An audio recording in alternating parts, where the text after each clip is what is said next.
Shalom, perkenalkan nama saya Anggraini Lalihuda. Saya dari kelas D, Prodi PGSD, mahasiswa semester 2. Di sini saya akan menjelaskan tentang hakikat IPA, pengertian IPA, 3 komponen IPA, hakikat IPA yang dikenal dengan istilah, dan IPA di SD.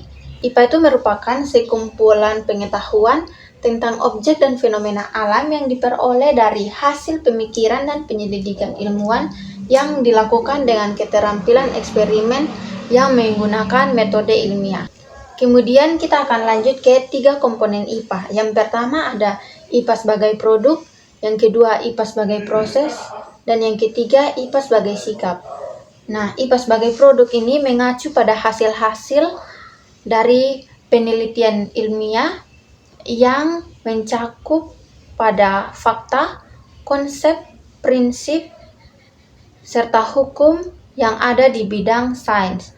Contohnya tentang gravitasi atau evolusi.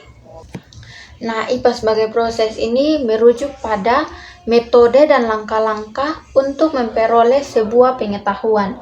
Contohnya dengan melakukan eksperimen atau penelitian. Berikutnya kita akan masuk ke IPA sebagai sikap.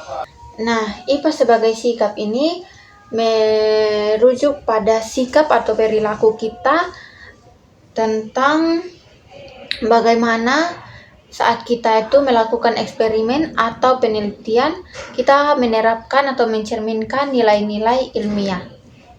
Kemudian kita akan lanjutkan ke hakikat IPA yang dikenal dengan istilah. Yang pertama itu ada fakta, yang kedua ada konsep, yang ketiga ada teori. Nah, di sini kita akan membahas tentang fakta, konsep, dan teori. Istilah fakta ini adalah sebuah fenomena atau kejadian yang dapat diamati langsung. Contohnya pada saat air mendidih. Nah, air mendidih itu pada suhu 100 derajat Celcius di bawah tekanan atmosfer. Kemudian ada konsep. Konsep ini mengacu pada ide atau gagasan yang membantu kita untuk memahami tentang fakta yang kita temukan. Berikutnya kita akan masuk ke teori. Teori ini mengacu pada penjelasan yang komprehensif tentang aspek-aspek yang ada di alam dan tentang konsep yang telah teruji. Kemudian kita akan lanjut ke manfaat IPA di SD. Nah, manfaat IPA di SD ini yang pertama adalah pengembangan kemampuan.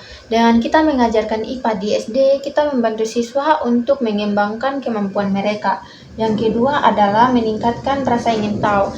Dengan kita mengajarkan mereka akan rasa ingin tahu mereka tuh lebih meningkat.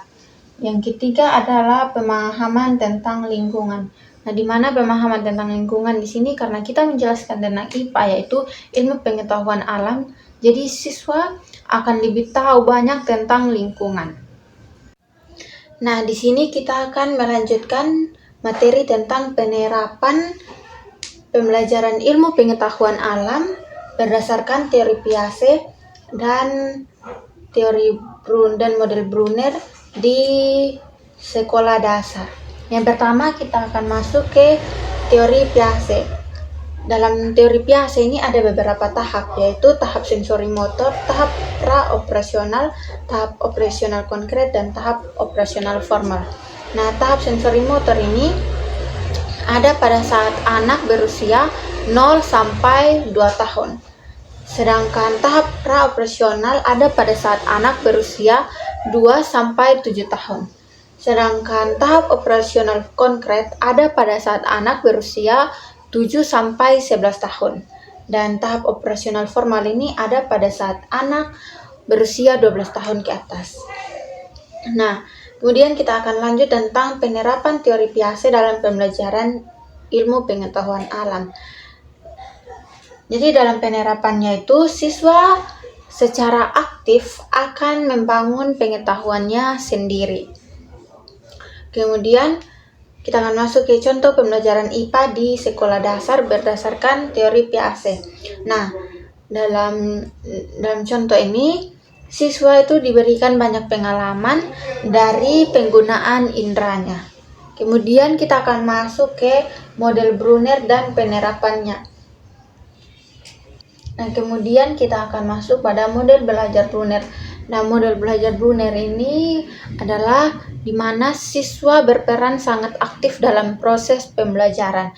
Jadi, dalam proses pembelajaran model Brunner, guru harus memberikan atau melakukan sesuatu agar siswa lebih aktif dalam proses pembelajaran tersebut.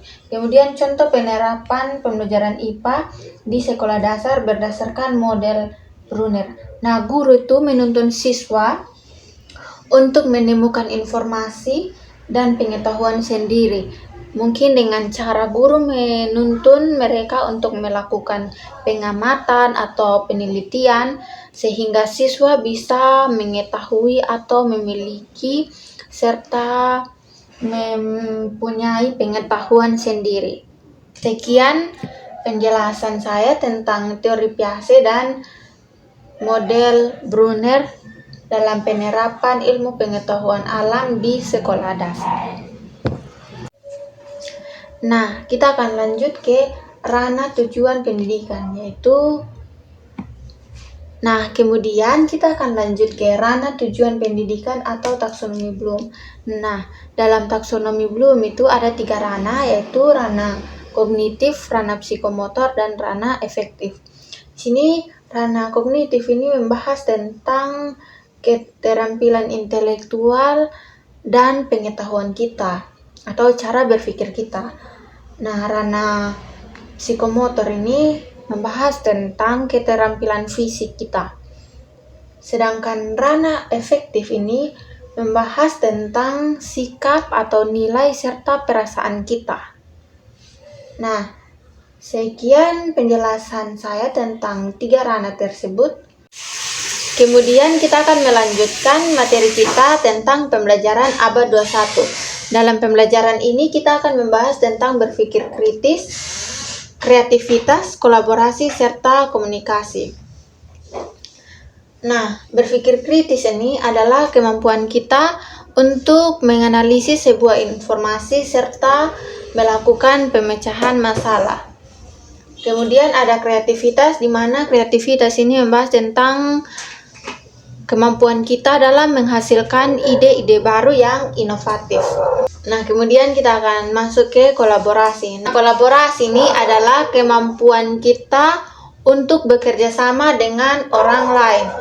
Contohnya, kolaborasi antara guru dan siswa dalam sebuah pembelajaran. Berikutnya kita akan masuk ke komunikasi. Nah, komunikasi ini adalah kemampuan kita dalam menyampaikan sebuah ide atau pengetahuan-pengetahuan baru kita kepada orang lain. Kemudian kita akan membahas tentang kompetensi guru. Dalam kompetensi guru ini kita akan membahas tentang pedagogik, kepribadian, sosial, serta profesional. Nah, apa sih kompetensi guru itu? Nah, kompetensi guru itu adalah sebuah kumpulan pengetahuan, keterampilan, sikap, serta nilai yang diperlukan oleh seorang guru untuk melaksanakan tugasnya secara efektif dalam konteks pendidikan. Nah, kita akan masuk ke pedagogi. Nah, pedagogik ini adalah ilmu yang mempelajari tentang pendidikan dan proses pembelajaran. Nah, kemudian kita akan masuk ke kepribadian.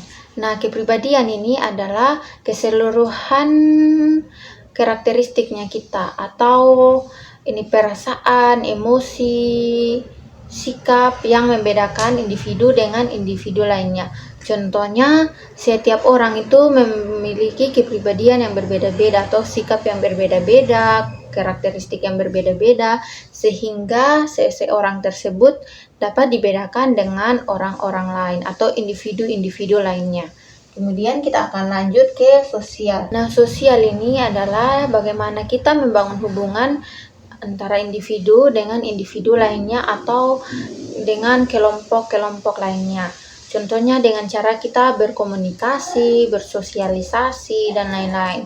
Contohnya ketika saya atau seseorang ada di sebuah kelompok atau berada di lingkungan masyarakat. Nah, di mana kita membangun sebuah hubungan dengan masyarakat tertentu atau masyarakat setempat dengan cara berkomunikasi, bersosialisasi, dan lain-lain. Kita akan masuk ke profesional. Nah, profesional ini adalah seseorang yang memiliki keahlian, keterampilan, dan kemampuan dalam bidang-bidang tertentu. Contohnya, perawat, dalam profesinya dia itu nurse. Mereka memiliki kemampuan tersendiri. Guru, ketika mereka sudah selesai S1, mereka melanjutkan studi yaitu ambil profesi guru.